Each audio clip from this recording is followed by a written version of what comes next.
Hello and welcome to Wellbeing Wednesday. We at the Museums of the University of St Andrews will be encouraging you to take 10 minutes for a break to listen to museum storytime. The objects in our collections have had fascinating lives, and here's our chance to tell you the stories that they have to tell. I'm Eilidh and I'm going to be your host. So today on Museum Storytime we're going to be looking at a book that we have in our collection, and that book is the Scottish Student Songbook. Now, somewhat conveniently, I actually have my own copy of the Scottish Student Songbook. Mine isn't in quite as good nick as the one in our collection, but it is truly a beautiful, beautiful book. And yeah, we're going to find out a little bit more about it today.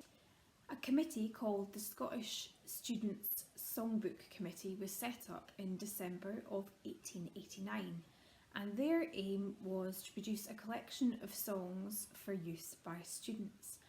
In the mid-1880s, a committee had been set up in St Andrews in an attempt to collect and publish songs in use by St Andrews students exclusively, and this didn't go without any hitches, shall we say.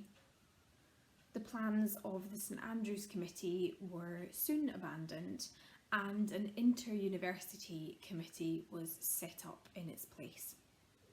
So it was decided that an inter-university songbook would be produced, and that it would be produced by what were then the four Scottish Students' Representative Councils. And the four universities involved were the four ancient universities in Scotland, so St Andrews, Glasgow, Aberdeen and Edinburgh. Apparently none of the students' representative councils were particularly enthused by the project, and the editor was chosen as Dr. Miller Patrick. The book is split into sections.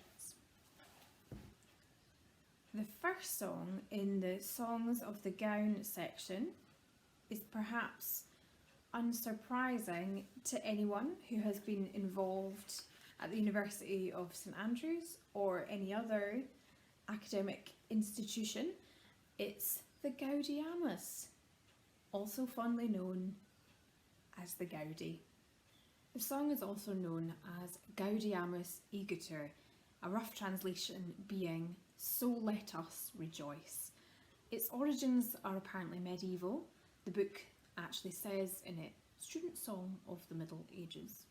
It's a light-hearted hymn that's sung at graduation, or I think in ceremonies where they induct new students, and it's popular throughout Europe, and it even appears in The Wizard of Oz. So bonus points if you can work out where it is in the film. So the Songs of the Universities section is split up by each of the four ancient universities. So we've got St Andrews first, then Aberdeen, Edinburgh and Glasgow. So the songs that appear in the St Andrews section, let's have a look. That's for Auld Lang Syne. We've got things like I Fond Kiss and stuff in there. So Songs of the Universities. So you've got a little excerpt from Gaudeamus there as the little placeholder. So St Andrews University, here we are. So we have Carmen Seculari as the first one, and it says here, printed by permission of the St Andrews University Musical Society, and the song is orchestrated for that society by Sir Herbert Oakley. So he is honorary president and conductor at the University Musical Society's annual concert, according to the book.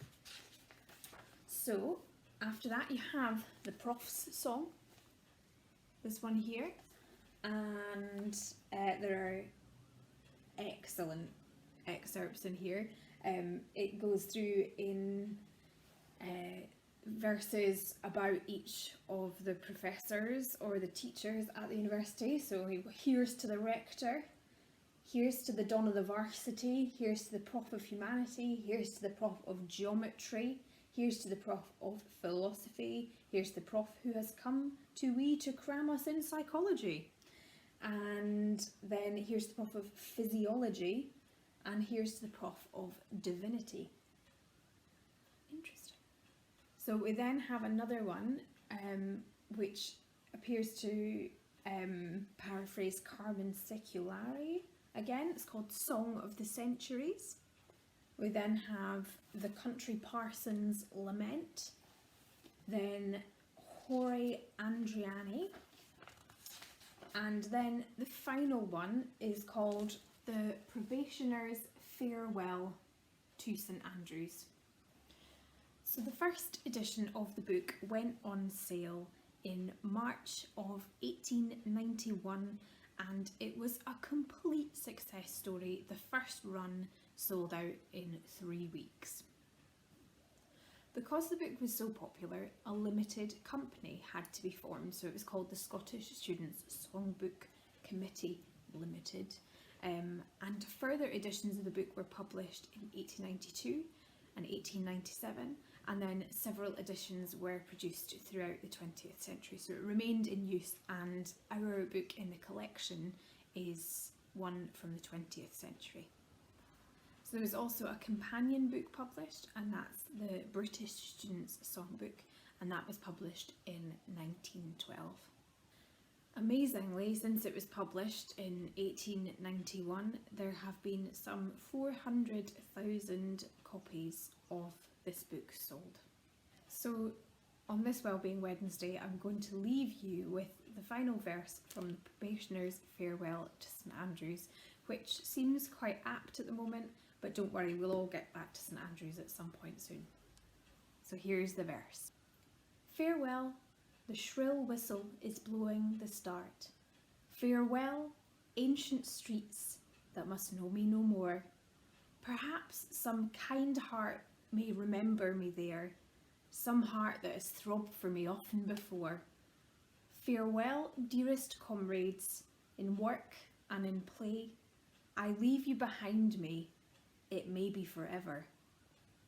But while I wander in search of a kirk, St Andrews, thy memory leaveth me never. See you next time. Bye.